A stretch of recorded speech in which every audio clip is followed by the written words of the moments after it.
everyone. Welcome to our Experian live online career panel this evening. It's wonderful to see so many of you that have joined the session today.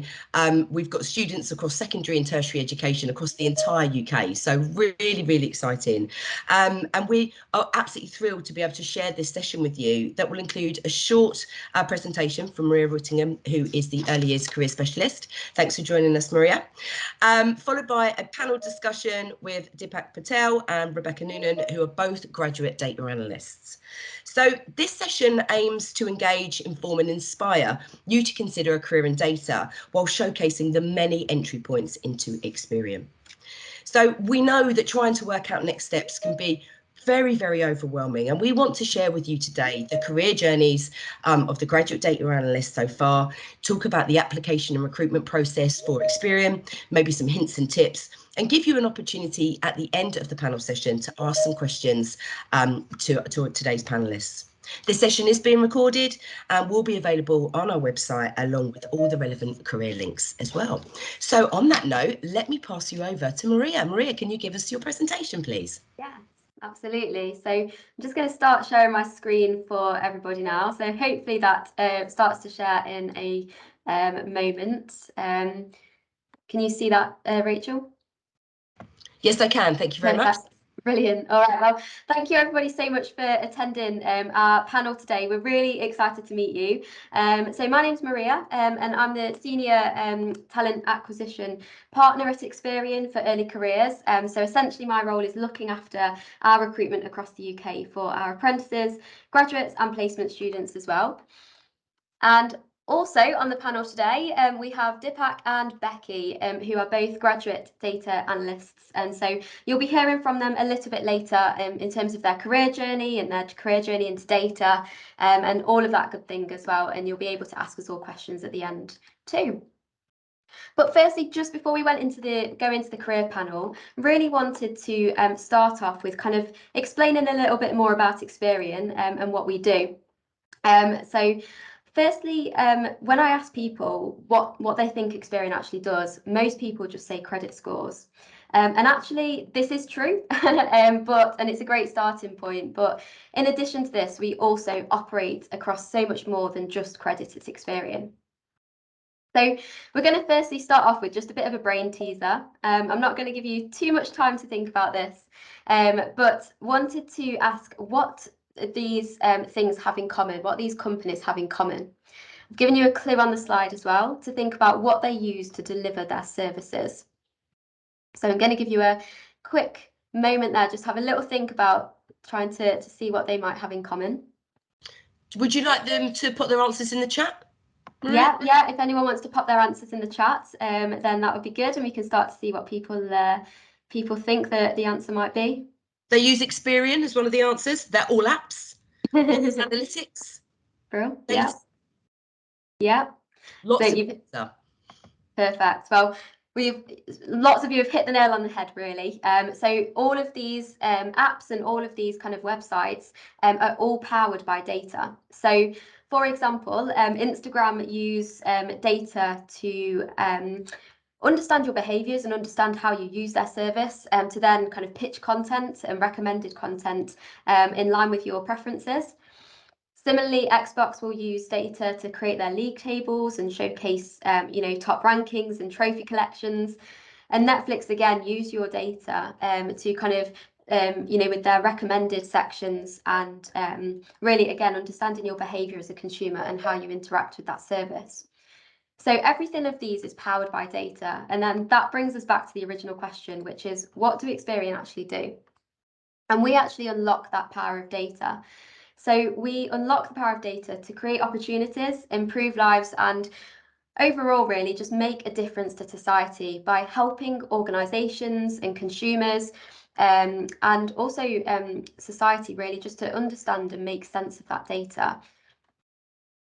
And here's a few ways that we have done this. So I'm going to pick out just a couple of examples due to the time, but some of you might remember the Coca-Cola Name a Bottle campaign, which came out a few years ago. And actually, we worked with Coca-Cola to help them pinpoint common names in geographical locations to deliver that personal campaign. So It wasn't just coincidence. If you remember always seeing bottles in your local area with your name on, we actually helped to kind of make sense of geographical data and pinpoint that. And then another example that I'll pick out is BMW. And BMW have worked with Experian using our foresighting tool. So really, when the start of the pandemic hit, BMW wanted to take a proactive stance and understand which of their consumers were most likely to fall into arrears, so they could reach out to those most who may be in need of support. So our foresight tool brought together lots of different data from a range of different areas, and really we worked with BMW to help them understand that data, which then allowed them to reach out proactively to customers and see if anybody needed any kind of tailored help at that start of the campaign. So those are just two examples of what we do. There's so much more, and actually the really rewarding thing of working at Experian, which I'm sure Becky and Deepak will touch on later, is just your work will have a real impact on the world and people's day-to-day lives, which for me is something that really attracted me to the company and working here as well. Now, in terms of routes into the Experian, we really have three main levels of routes in. So firstly, we offer apprenticeships. So apprenticeships are really ideal if you aren't sure whether you want to go to university and want to earn while you learn. There might be various reasons why you don't want to go to university. You might not want to leave with university debts. You might just not want to study for another 3 or 4 years full time. Maybe you're just ready to kind of get stuck into the working world. Or maybe you're a career changer and you think actually, you know, an apprenticeship is a good way to change industry, change career, and kind of continue on that education. We also offer placement opportunities as well. So these are ideal if you're already at university and looking to do a year in industry placement as part of your sandwich year at university. And we also offer graduate opportunities as well. So these are ideal if you're looking for a graduate programme, if you're currently in your final year, graduating in the next couple of years, maybe you'll be really proactive, or maybe you've graduated within the last couple of years as well. And this is the route that Becky and Deepak took into Experian. We offer a whole range of different opportunities, and our roles typically span IT and business and kind of commercial roles. So in particular, with regards to data, being on the Digdata, we offer data analyst opportunities, product analysts, business analysts, data science opportunities, and lots more as well. In terms of our recruitment process, now we are live with one of our vacancies currently. We have recently opened for applications this week actually, and we recruit on a rolling basis right through until the summer. So if you are interested after today, which hopefully many of you will be, do definitely head over to our website and have a look. You can register your interest in our opportunities, and we've got lots more vacancies that will be opening up on a phased basis between now and the spring term. So do keep checking back on our website as well. Maria, may I interrupt you just for a second? We've had a quick question come in. What opportunity do we have for postgraduates? Is that something that you're going to cover in your presentation, or is that something you'd like to answer now? Yeah, I can definitely answer that now. So if you're a postgraduate, then you would potentially be eligible to join in as a graduate on our graduate development programme, depending on kind of individual circumstances and things like that. But also within Experian wider, we do also offer kind of junior vacancies as well. So if you were a postgraduate and didn't feel that the graduate programme that we offer is the right fit for you, we also offer lots of other junior roles at Experian as well. Fantastic, thank you for sharing. No worries, no worries. And so, yeah, we're open for applications now, and it's a really simple process, 4-stage process, and it's designed to get the best out of you as well. So the first stage is a CV application. So when you've found a role that you'd like to apply for, submitting your CV. And my top tip around this is just tailoring your CV to the opportunity and Experian as well. If you're successful from that stage, we'll invite you to do some online testing. And there's more details on that and some top tips on our website if you are interested.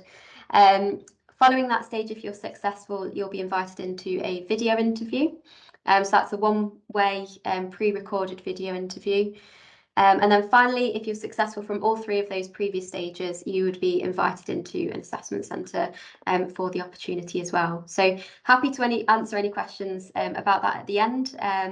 And equally, I've just popped our careers website up here as well, if anybody wants to head over. But we do also have a profile on the Digdata website, so you can also head onto there and find us through that as well. Okay, so yeah, happy to answer any questions a little bit later on as well about that. But otherwise, Rachel, I'll pass over to you and we can start on the Q&A. Fantastic, thank you. Elvis, would you mind turning your camera off, please?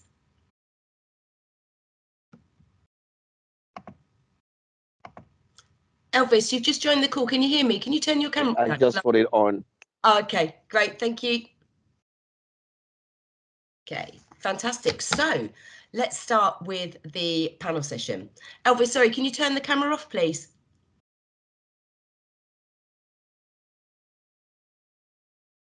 Thank you very much. Okay, so I hope everyone enjoyed that presentation from Maria. Very, very informative, Maria, and thank you so much for offering up some time for questions at the end. So let's start with the panel session now, and I'm going to open up with you, Becky, if that's okay, because I think we can all safely say what we dream of being as a child, and perhaps what we end up doing as a career can be slightly two different things. And Becky, you've got a great example here. Your childhood dream was to work with animals, and you toyed with the idea of being a zookeeper and studying zoology at degree level. What made you change your mind and study maths? Well, yeah, I can safely say that I love animals. I mean, who doesn't? So I guess, yeah, a childhood dream would be working with them directly. And I very much did toy with the idea of either doing veterinary science or zoology at university level. But as I got closer to the application stage, I just thought that maths would present more opportunities. Whether that turned out to be true or not, I'm not sure. But that's kind of the route I went down, and I did really enjoy maths. My A-level teacher really helped with that as well. He made the lessons really fun. So I really enjoyed it. So I thought I would go down the more mathematical route with it. Fantastic. So on that basis, so your choice to study maths and open up a bigger pool of kind of careers, I guess, does seem like a sensible decision, right, when you're starting to sort of pre-plan. But does everyone consider a career in data have to come from a maths background? Because I think that's information that perhaps isn't always clear to certainly students that are going through sort of tertiary education right now. I would say definitely not. You wouldn't need a maths degree to pursue a career in data. Particularly at Experian, we accept graduates and from all degree sort of backgrounds. There's no preference of what you have. But yeah, so I think as long as you have an analytical mindset, sort of that problem solving way about the way you go about things, then you would easily pursue a career in data and you could be quite successful. But aside from a degree in maths or computer science, there are other ways in that you can get to a career in data, like the apprenticeships. You can learn as you go, or there are other courses out there that can teach you perhaps a bit of data science or data analytics. Fantastic. And I think Maria might agree with this as well, that actually, you know, we're trying to dispel this myth that whilst maths is really, really important in every kind of data team, actually it's not the be all and end all. And if we've got, you know, students that have come from different areas, it provides really diverse thinking. And certainly for a data team, that you know, really makes them very, very successful. So Deepak, over to you. So your A-levels results spelt bad, B-A-D. With you achieving a grade D in maths. So can you tell us why you decided to study maths initially, and really what you found was the difference between sort of GCSE maths and A-level maths? Yeah, I mean, I think when I was going through GCSE and A-levels, there was a pressure, for want of a better phrase, from the school in terms of there is one way that you should be progressing academically, and you have to equip yourself to then be able to go on to university. That's how they define success. And so, of course, there was an idea of it wouldn't just be you wouldn't be able to go to university to do any old course. You'd have to do certain courses which were beneficial. You can follow the sort of logic they were using, however flawed it may be. And so it was sort of the understanding that because I wanted to do chemistry as my degree, then I would require a maths A level in order to do it. And so when I was going for my A levels, I said I wanted to do electronics and I wanted to do chemistry. It was sort of presented me, well, then you have to do maths. Mm. And I didn't really know better or know how to question it at the time. But there was very much, okay, well, if I'm going to do a science degree, I need to have a maths Mm. A level, which ironically, as it turned out, I didn't need in the end. And unfortunately, I know Becky, we were talking about this the other day. Sort of, I have sort of a deep set. I had a bit of a falling out with maths, for want of a better phrase. So when I found out she did her maths degree, we obviously had to have a massive argument about it. But no, I mean, it was it's sort of part and parcel of the process. And I think one of the things that we've and this conversation I've had with a number of my friends who are who've also come through the uni process is the jump between GCSE and A level is quite steep. Mm. And I've spoken to people at uni who say they'd rather do second year of uni again than necessarily retake their A levels because Wow. of the impact that has on them. And it is a steep jump. I'm hoping it has changed since I've been through the system. It's not a matter of something to be scared about, it's something to be aware of. Yeah. And I think it's fair to say that there is a level of maturity as well about understanding how you learn as much as anything else. And that's the biggest tip whenever you're going through any journey, especially when it's academic. You've got to know how you learn, and how you learn will be different to your friends. And so remember to always think about what works for you. Don't necessarily just go with the flow, because that doesn't always work out for you in the end. And exactly, and I think the key message there really is you need to, what you like, what you enjoy, what interests you. So Absolutely. those three key components, actually, that's what you should study. And equally, I guess, if there is an A level that perhaps has taken you by surprise and it is a little bit steep in terms of the learning curve, I guess it's about working out what you need to put into place to get you to that level, rather than just sort of, burying your head in the sand and panicking, because that doesn't work Exactly. for everyone. And I think what the nicest thing about that is that everybody's been in a situation where that's happened, right? And it happens to everybody. Okay, so another question for you, Deepak. You've always had a passion for chemistry, and your goal from an early age was to study this at university. Your A-level results weren't what you were expecting. They were bad, yeah. See how diplomatic I was there. What alternative pathway did you have to take to achieve this, and what were the benefits for you? So I ended up going to university to do a foundation year. Right. And so when my opportunity to apply for Ucas came around, I had my predicted grades, and the courses that I had put in for the 5 different universities essentially said, you're not going to get a place. So Ucas had this thing called Ucas Extra. Essentially, you go and you get one more chance to apply to a university. And what I was told was, okay, you're going to have to go and reach out to universities and see what routes there are to you. Mm. And it was only at that point was I informed there was such a thing as a foundation degree. Like I had no idea what that was. And so all of a sudden, I was like, okay, well, this could be another path. Let me see. So I asked a number of different universities about information if they had foundation degrees, and some of them had sort of prerequisites required. And so ended up being that Loughborough had a foundation year program, and that I was able to go in for that. So that it sort of gave me this additional year. There was sort of it was sort of trying to figure out, okay, I'm a first year, but I'm not a first year in the technical sense, because I'm a foundation year. So my first year is my second year, and you can imagine the confusion that came from there. So I always joke it took me 5 years to do a 3-year degree, but it worked out well for me. And I think there's definitely been, over the past few years, a ramp up in terms of what foundation degrees are, what options there are, the actual requirements, how they've been broadened. And I think it really benefited me, because I did maths as part of one of my foundation year, and that set me up. So I sort of that ended the falling out with maths, as it were. And it really gave me a step up, because it sort of settled me into uni life and gave me sort of a range of different things. And I don't think this is specific to Loughborough, but there are some foundation years which bring you in. And so I was going on to do chemistry, so I did some modules for it. But then there was also the option of, actually, if you think now that you're there, there's a different subject that all catches your eye, then you can always go to that. So a number of people who started out doing chemistry went over to chemical engineering instead. So it was definitely a broader route than sort of the traditional route that my school had sort of drilled into me from when I started GCSEs.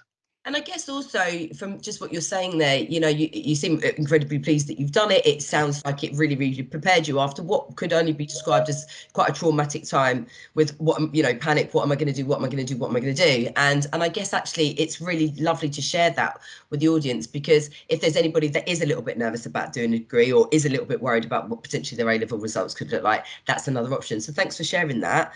Maria, I'm going to bring you back into the fold. I know you're typing furiously there in the so this is a great question, actually. When you completed your A-levels, you realised very, very quickly, although applying and being accepted to university, that it wasn't the right fit for you. I mean, that's a really nice situation to be in, right? So what pathway did you take, and why did you take it? Yeah, so like you say, I kind of decided that actually for me leaving school, university just wasn't the right option. It was for a few reasons, really. Firstly, I didn't really know what I wanted to study at university. I knew I didn't want to study any of the subjects I studied at A-level, at university level. So I was looking for subjects that were kind of a combination of my A-levels that I did. But also, I wasn't sure whether a full 3 years of study was the right option for me. And equally, the debt of going to university was a massive factor for me because I didn't know what I wanted to study. So that was a massive thing that was kind of playing on my mind, I suppose. So I started to look into apprenticeships after my old IT teacher actually introduced me to the kind of concept of an apprenticeship and told me about an ex-student who had done an apprenticeship with another company, and he told me about a few bits of that. So I actually did a degree apprenticeship, and that allowed me to essentially study for a degree whilst I worked for a company at the same time. And the saying that everyone will have heard, but earn whilst you learn. And for me, that was the right opportunity because it allowed me to get stuck into work. It allowed me to continue my education, and actually, didn't come out with that kind of university debt as well. So for me, it was the right opportunity. Definitely. And I guess also the fact that you're actually applying what you're learning, in the world of work as well. I mean, that's definitely the better way for me to learn. Some people, love the academic and the studying, and that's great. And I just think it's wonderful now that there's so many employers looking at alternative pathways, understanding that people learn and want to develop in different ways, with obviously Experian being one of them, right, with their wonderful apprenticeship program. Key, I'm going to come back to you. So after completing your master's degree, it took you about 15 months or so to secure your first role. What would your advice be to anyone who's panicking a little bit about securing their first role out of college or university education? My advice would be to try not to panic. I know it's easier said than done. Absolutely. But I do have a stat which I can't remember where it's from, so don't quote me. But on average, it takes about 9 months for someone after graduating university to secure their first role. I think this is a combination of, think about how many people are graduating at the same time. You're all going to be applying for the same roles. With Experian, we have our intake in September, with a lot of jobs do that as well. So you've got to think about when the recruitment cycles are as well. So I kind of missed the September after graduating. Like I wasn't quite quick enough. I wanted a bit of a break after leaving university because quite a stressful time, give myself time to relax the summer off. So I kind of missed that first September intake, and then I had to wait basically another year until a lot of them were recruiting again. So yeah, my advice would be try not to panic, just work on your own timeline. It will happen. You'll just apply to a lot of companies. You might not hear back from a lot of them. That's just the way the world works. But yeah, just keep applying, try and keep positive about it. And some advice I've got is to use the resources around you, either your careers hub at university or just your friends and family to like practice the interview stage. I didn't really use my career hub at uni at all, which I regret. And then they contacted me after I graduated around 3 months. I still didn't get back to them, but it got to the point where I was like, oh, I need some advice, I need some help. So I contacted them. They got me on some different job websites that I wasn't using. And that practice interview, I was kind of too embarrassed or awkward to do it with my friends. I was like, oh, it's just a bit awkward, practicing an interview in front of someone. But with the careers I have at uni, I didn't really know them. It kind of felt better doing it in front of a stranger as such. And after that practice interview, there were just so many tips that I took forward. And about 3 or 4 applications later, I secured the role at Experian. So Fantastic. Fantastic. And I completely agree with you. Any resource that you can make good use of, certainly at university or at college, or even, you know, your careers consultant or leader at secondary school, always pull on that kind of advice and guidance. And obviously, you know, the Digdata library resource will have a number of our partners' career panels in there as well, where you can meet like-minded and relatable role models, where Experian's resource will be sitting as well after this session, which will be great. And I think there's a lot of advice and a lot of tips that you can get from somebody like Maria, like somebody like Becky, Dipak, etc., to really understand how people's journeys have gotten where they've got to do today. And it's actually real life. You know, it's not something that that you're sort of reading in a book or listening to somebody that perhaps hasn't been in that situation. So Dipak, I'm going to come back to you again. From chemistry to data. Now, correct me if I'm wrong, that's one hell of a journey, right? I'm just wondering if you can tell the audience your journey. Yeah, it's a bit of an odd one. I'll give you that. So when it came to my second year out of university, we had the opportunity to do a year in industry, and so much like Becky said, with the journey after university and everybody sort of finishing around the same time and looking for work, you have a similar thing in second or third year. And you sort of have a mad rush of thousands of students all around the country going, right, I've got to find somewhere to work now. And so in chemistry, the first option is working in a lab, working for a pharmaceutical company. So put out something in the region of 30, 35 applications, got all of, 3 responses back. So, and with the fact that second year, you essentially have second year to get the applications in. So it's kind of like, okay, it feels like a race against time. And as with anything, as you watch your friends get them as well, you suddenly feel that extra pressure on yourself. So I was thinking, oh God, I've got the applications in. It's January time. I've not made much progress. So then I thought, okay, who do I know that might be able to help me with something like a week of experience, just something for the CV that would help me stand out. And so reached out to someone I knew who worked at a pharmaceutical company, and she said, just come in for a week, talk to some people, see what happens. And I met some really, really helpful people. It was a pharmaceutical company, but they don't have labs in this country. They have sort of their regulatory and data analysis hub. And off the back of that sort of week of doing something that I wasn't really, 100% sure if it would work, met someone who was actually looking to bring in either a graduate or a placement student. And so as a result, managed to sort of end up with a role, and sort of felt very lucky and very grateful to everyone around me for helping me to get to that point. So I came in as an associate data analyst, did a whole bunch of stuff that was not really chemistry related, though I would say that my preferred area of chemistry is analytical chemistry.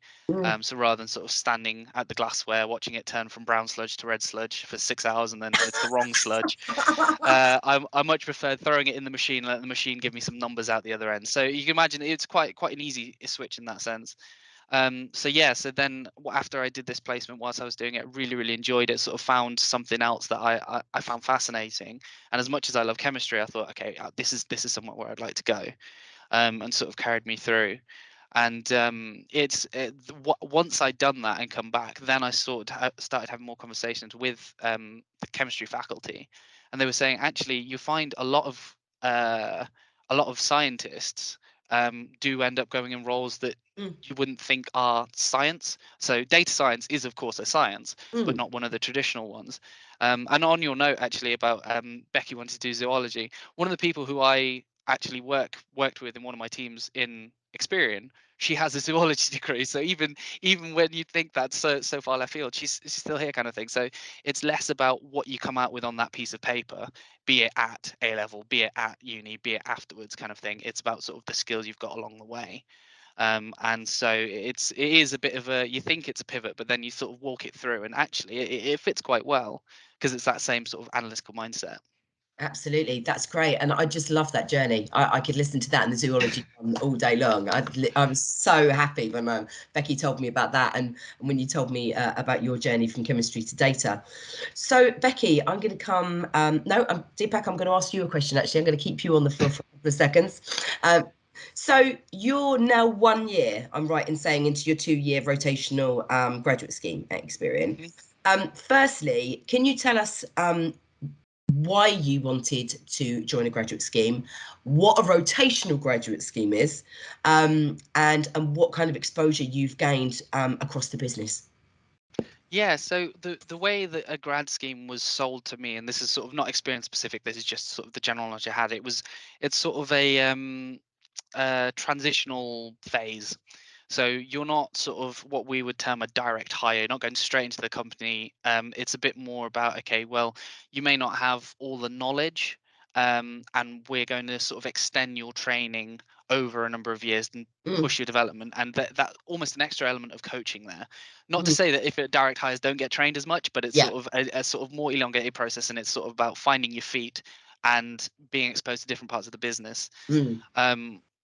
And so for me, the grad scheme that I'm on does have 4 rotations over the 2 years, so 6 months apiece. I know that there are grad schemes in Experian which are rotational and are also not rotational, so it'll depend on which part of the business you're in. So in terms of where I've been rotated through, I think is the correct way to put it. So I was part of custom analytics team. That was the first one. One of the things that we're very guilty of, as any big company is acronym jargon, lots of letters that are joined together, and then next thing you know, you've just sentences of acronyms. So I do apologise, call me out for it.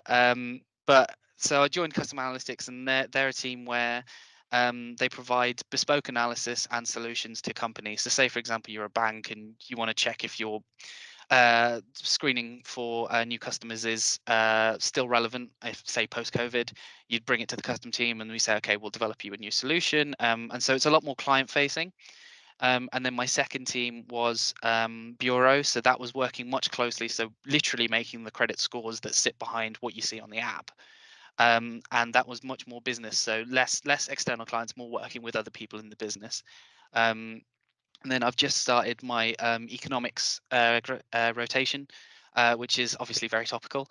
Lots of new things to learn, and obviously, given my background, I'm a little bit new to it, so there's a sort of an extra bit of a knowledge gap there. And then I'll roll on to data insights, data office, which is where Becky's area of the business. So it's sort of the idea is I've essentially come from I've had experience of working with external clients of the company. I've had experience of working to internal stakeholders within the company.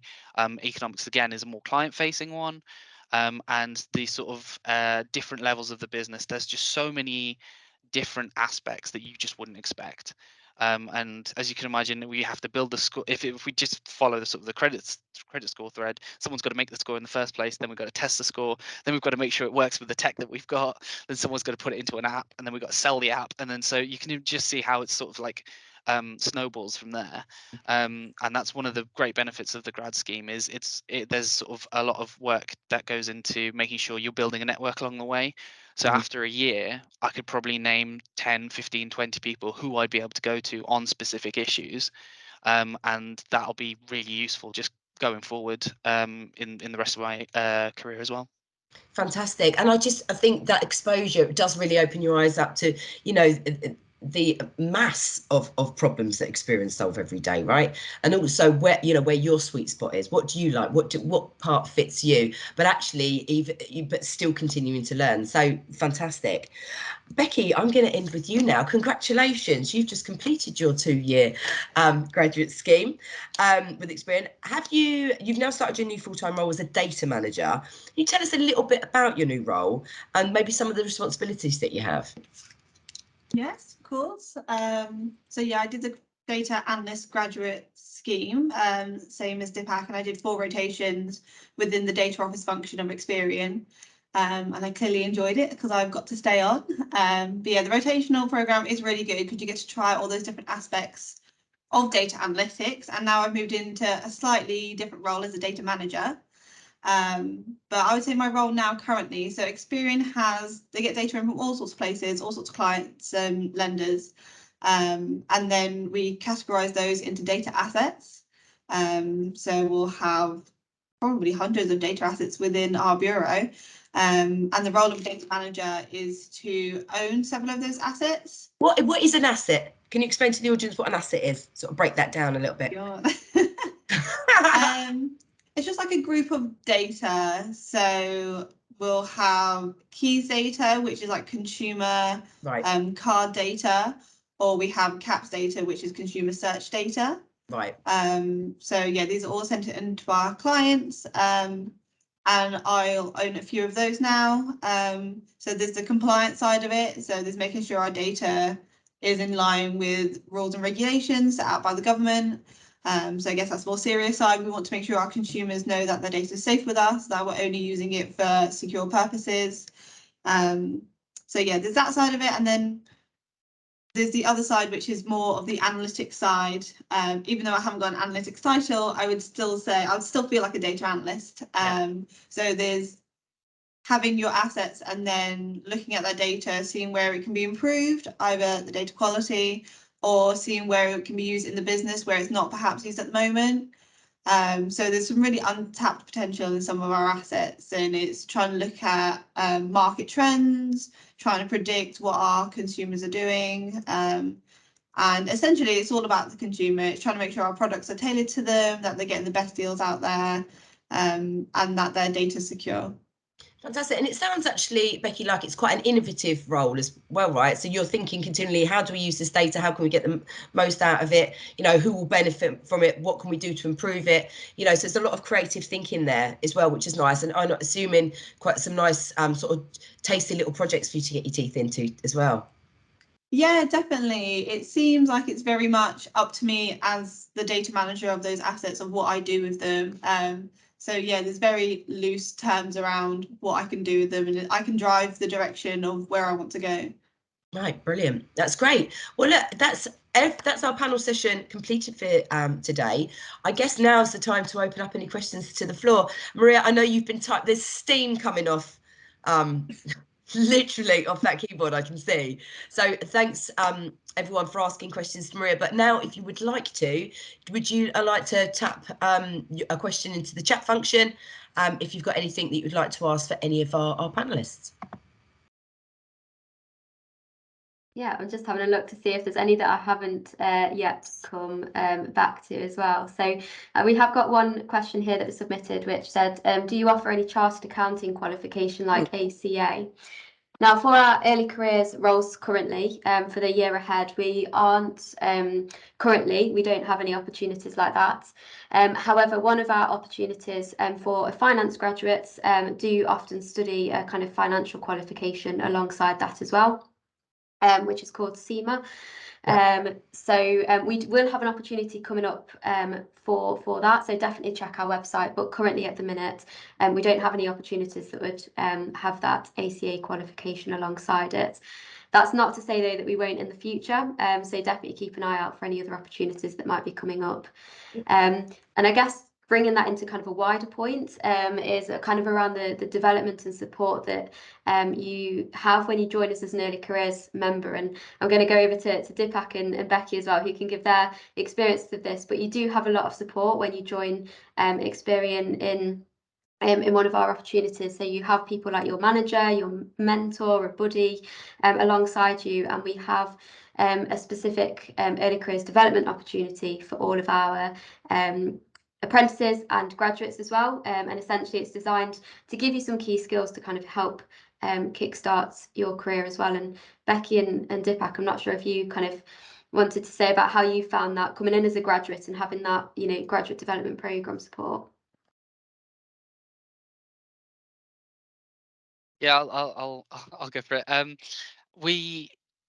You can imagine sort of joining a big company. It's in September. You did the interview back in June, it's been a whirlwind of trying to find places to live, figuring out how you're going to get there. Okay, for me, I wasn't able to find a place to rent, so I had to stay at my cousin's. Then, okay, how am I going to get to the office? Then you get to the office and think, okay, am I dressed right? Is everything all right? Have I answered all my questions? Am I ready for this? And you sit down and you think, okay, well, it's not just me. There's 50 others of us. I think that is one thing that has really helped as well. It's not kind of, you're not going to be sort of one or two people joining this massive company. I think, Becky, your cohort was 15, 20 people? I think there were 10 of us. 10. Yes.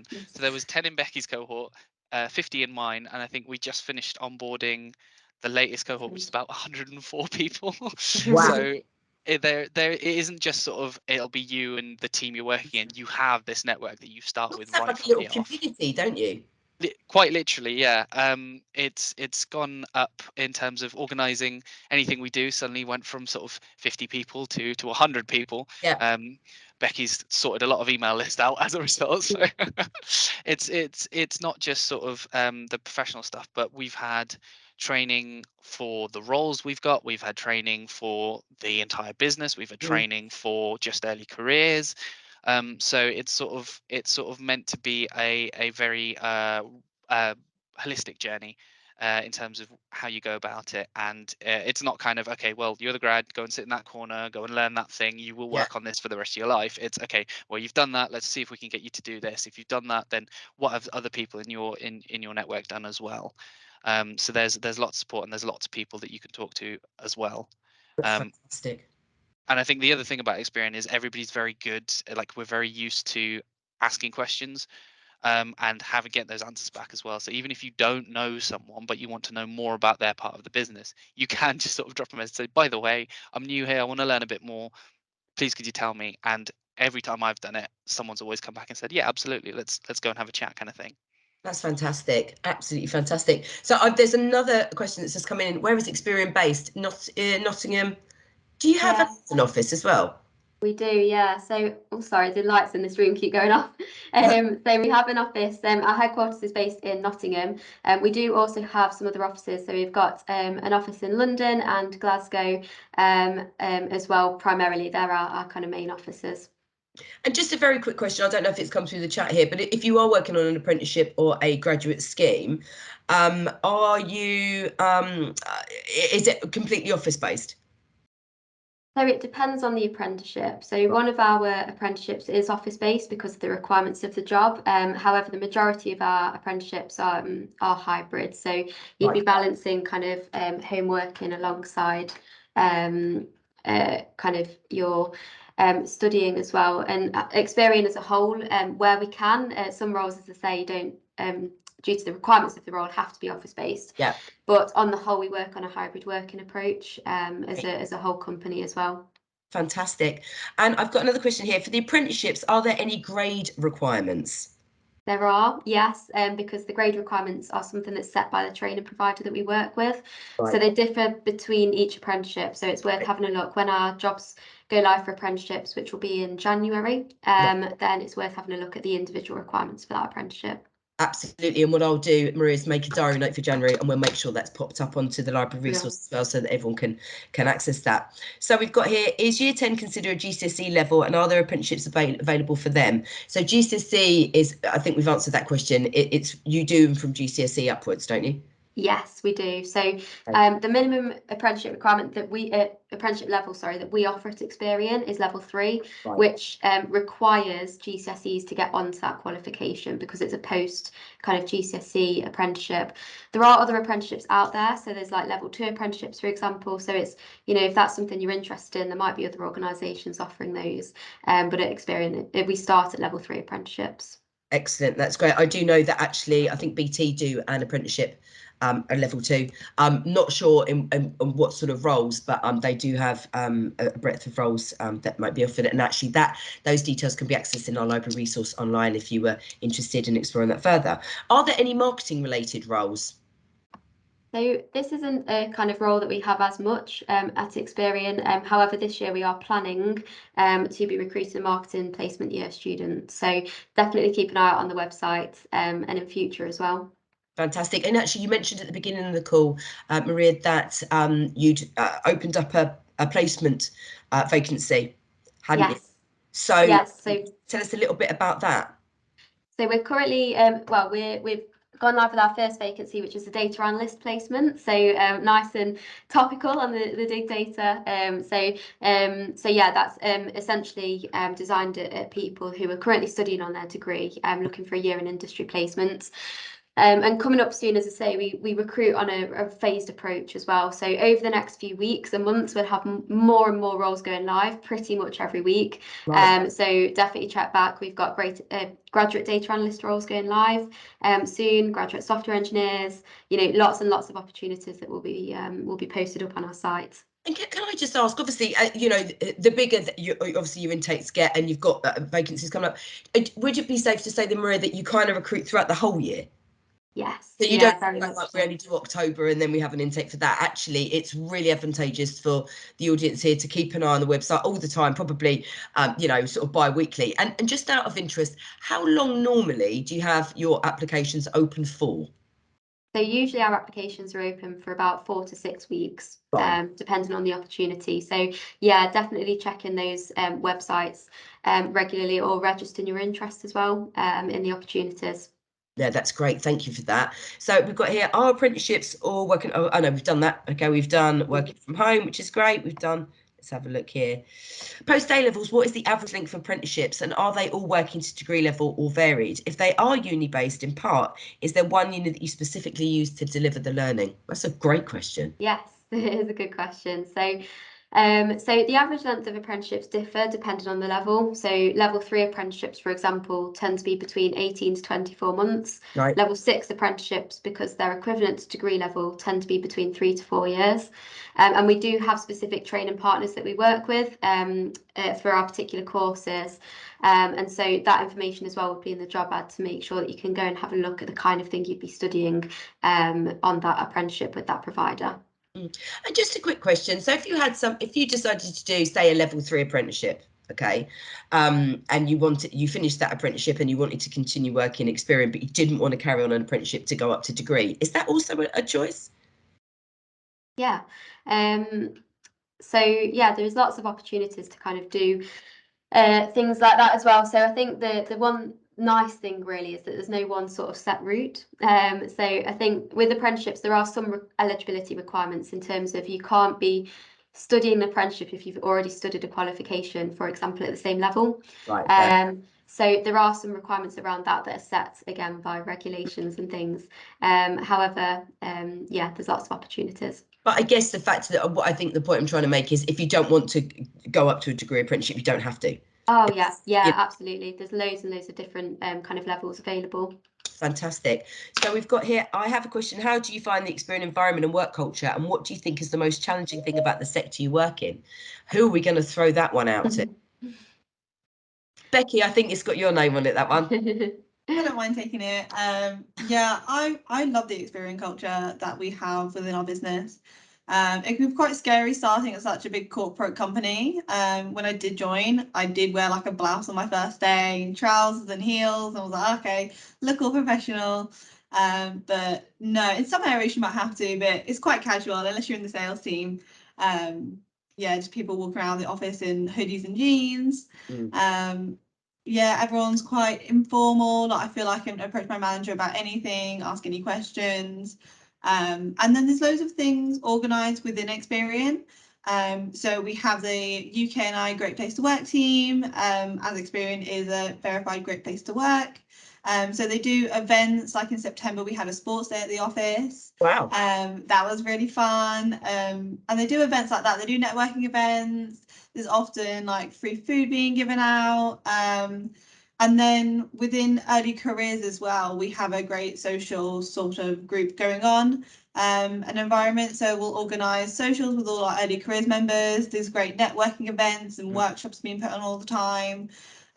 So yeah, I would say we've got our own little culture and there's some really great things going on. That's fantastic. Maria, I can almost hear your inbox pinging with CVs as you speak.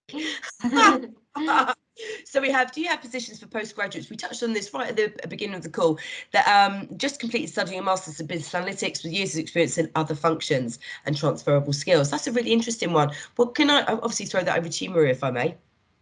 Yeah, so we do have opportunities for master's students going into our kind of graduate opportunity.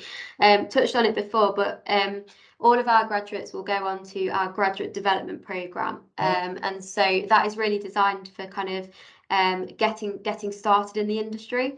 And so if you do already have kind of lots of industry experience, for example, then it might be the right route, or equally another route within Experian, not on our graduate development programme, might be the right fit for you. So it kind of depends on your preferences, really. But yes, we do accept master's students onto our graduate programme.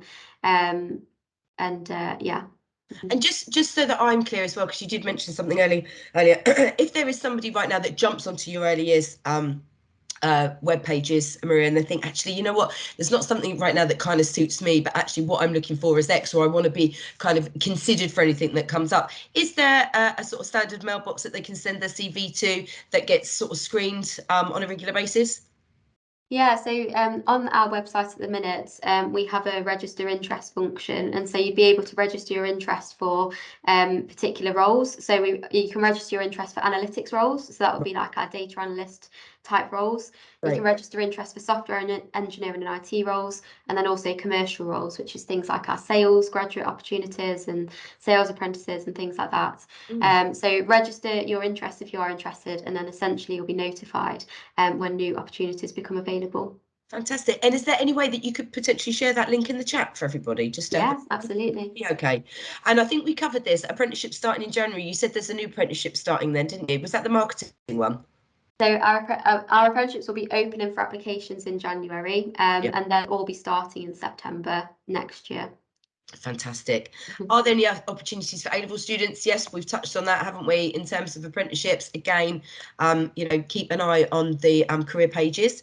Do you have? Yeah, we've done that. We've done the post. Do you have placement options for master's students? That's a really good question, actually, because quite often, if you've got undergrads that have a placement year, but actually there's just to expand on this, there are a number of universities where you can actually opt to have a placement year in that time frame. But if we had somebody that was a master's student that was, you know, really, really interested in working with you guys and had the right skills there, can they come to you the same as somebody sort of standardly that's, you know, just finished their second year?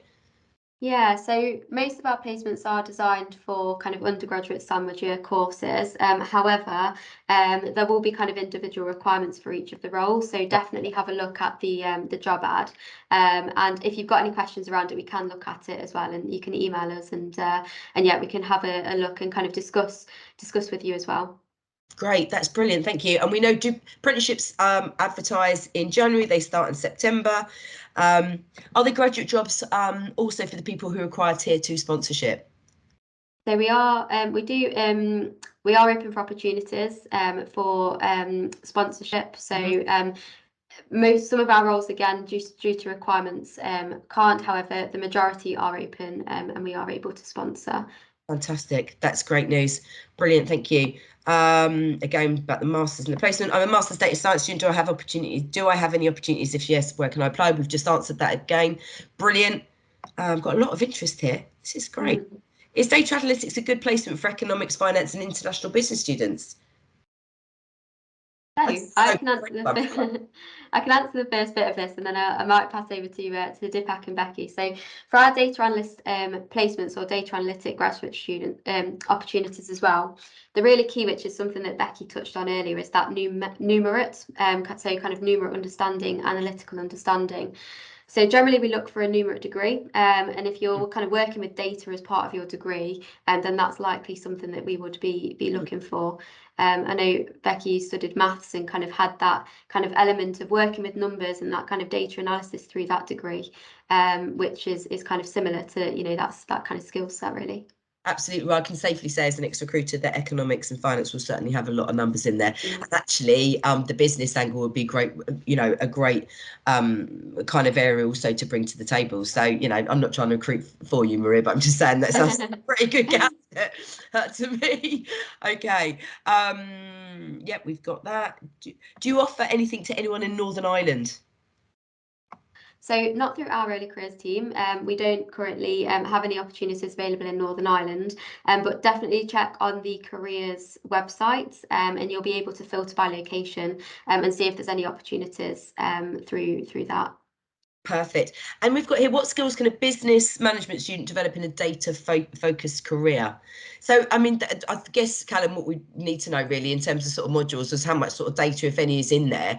I think one thing just from sort of, if I can input here, is certainly if you are interested in data analytics as a career and you do touch on it with the module at university and you are serious about pursuing a career in this area, then really to try and gain as much experience using data, solving problems, makes perfect sense to put onto your CV, and certainly makes it a lot more attractive in terms of the direction you want to go into. And whilst I'm not trying to, you know, selflessly plug, you know, there are a lot of opportunities with Digdata where you can gain virtual work experience with, you know, Experian, with Lloyds, with BT, with Facebook, where you're going to get the opportunity to solve a variety of problems in a variety of different organisations and really kind of develop those skills. And we've had a number of grads, certainly throughout their studies, but certainly when they've actually finished studying and thought, actually, you know, I just want to double check this is something that I want to do. And it's been a great talking point at interview. You know, people want to understand what you loved, what you developed, what you struggle with, and it's a good eye opener for you as well. So I'm going to now pass on to Maria. I've done my shameless plug. Yeah, I think it kind of goes back to maybe if you're not doing kind of a degree that has that kind of you know, numbers part of it, or that numerate degree, we definitely look for lots of our opportunities as well about things that you have done, as Rachel said, in your kind of extra time and the extracurricular activities as well. So definitely make sure that you're calling out any skills through your CV that might be related to the job that you're applying. That goes for all roles really as well, not just data analysts. Fantastic. Now we've got time for literally one question, and we have one question left. So in case we get a placement offer, do we have to attend the assessment centre in Nottingham, or can it be done virtually for those living far away? So all of our assessment centres will be done virtually for the upcoming year. Fantastic. Thank you. I just wanted to say a huge thank you to the panelists tonight. They've been incredible, really informative, really engaging. I've absolutely loved it, and I've learned so much about Experian actually in your recruitment process, so thanks for that. One thing just to mention, we do have our final Experian live online career challenge next Wednesday, which is our Step Up University in Higher Education session at 6 p.m. Their problem statement is, can you help BMW launch their new e-vehicle? So actually, if you are, and I think Maria, you mentioned that BMW is naturally one of your clients, if you wanted to solve a business problem that Experian would typically work on, you know, prior to maybe having a look at early careers, this could be a good opportunity. And I'm guessing if Maria gets a CV with Digdata task on it, you know, she might look at that a little bit favourably as well. So thank you so much, everyone, for your time. It's been a great session. I hope you've got everything that you require out of it. The session will be available on our website early next week. You've got my email address if you have any questions around the session, or please do email info@digdata.online and we can help you there. Thank you very much. Have a wonderful evening.